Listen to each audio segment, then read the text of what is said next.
में भूल सुधार शीतल करती जी, मैं दो लोकसभा चुनावों का, एक लोकसभा चुनाव और एक ये दूसरा जो लोकसभा चुनाव के बाद पहली सबसे बड़ी फाइट के तौर पर देखा जाएगा, इंडिया और एनडीए।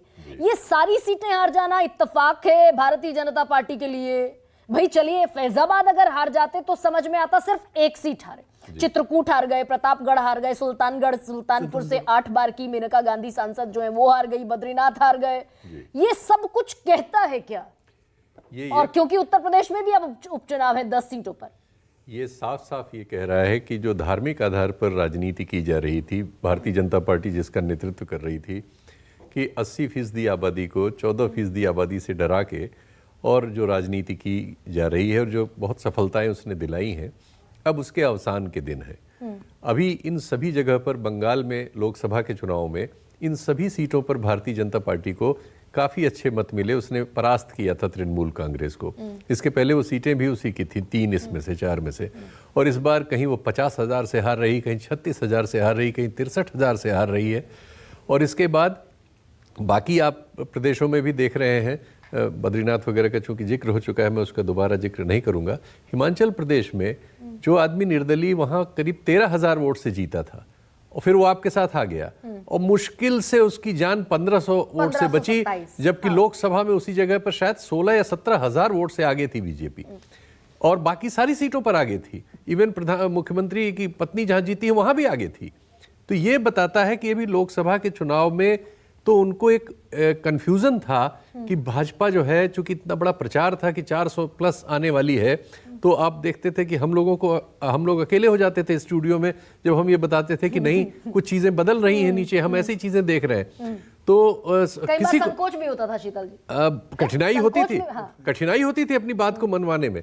और जब एग्जिट पोल तक सिर पे बज रहे थे तो उस समय अपने पे टिके रहना बहुत कठिन था, लेकिन हम लोगों ने कोशिश की। फिर एग्जिट पोल। तो वो चीज हम देख रहे हैं कि वो बदलाव हो रहा है।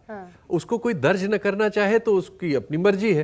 वो बदलाव यही है कि ये जो धार्मिक राजनीति का बुखार है वो उतर रहा है शनह शनह, और असली चीजें यानी महंगाई, बेरोजगारी, ये बज रही है बहुत जोर से। अच्छा, ये और इसको अगर कोई न सुनना चाहे उसकी मर्जी है, वो चुनाव दर चुनाव उसको सुनना पड़ेगा। ये पश्चिम बंगाल में जो ममता बनर्जी की बल्ले बल्ले दिखी 4 सीटों पर, जबकि उनमें से 3 सीटें भारतीय जनता पार्टी के पास थी, ये आने वाले विधानसभा चुनाव का कुछ इंडिकेशन है क्या, या फिर ये प्री मैच्योर होगा, जल्दबाजी होगी, या फिर ये लोकसभा चुनाव ने जिस तरीके से डेंट पहुंचाया बीजेपी को, 18 पर थी 12 पर रह गई, ये उसका रिफ्लेक्शन है? ये अभी हाल फिलहाल का रिफ्लेक्शन है या फिर it will be reflecting in assembly polls also?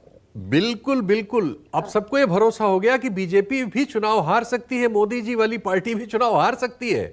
अब आप राज्य दर राज्य इसका नतीजा देखेंगे कि जो भी आपके अनुमान होंगे वो ध्वस्त मिलेंगे आपको, क्योंकि जो कठिनाइयां हैं वो इतनी विकराल हैं कि उनकी बात ही नहीं होती थी। सारे टीवी चैनल भरे रहते थे बीजेपी के प्रचार से।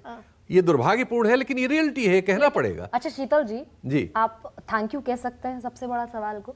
अरे एग्जिट पोल आने के बाद फर्स्ट में, सेकंड में, थर्ड में जब हम बैठे, we were very close to reality. भाई अभी हम लोग आपके बैठने से पहले इस कार्यक्रम में हम और विनोद यही बात कर रहे थे कि सिर्फ 2 प्रोग्राम्स हैं टेलीविजन चैनलों में जिसमें हम लोग जाने की हिम्मत कर सकते हैं। ये अब इससे बड़ा स्टेटमेंट मैं क्या दूं, और आपका प्रोग्राम उसमें से एक है।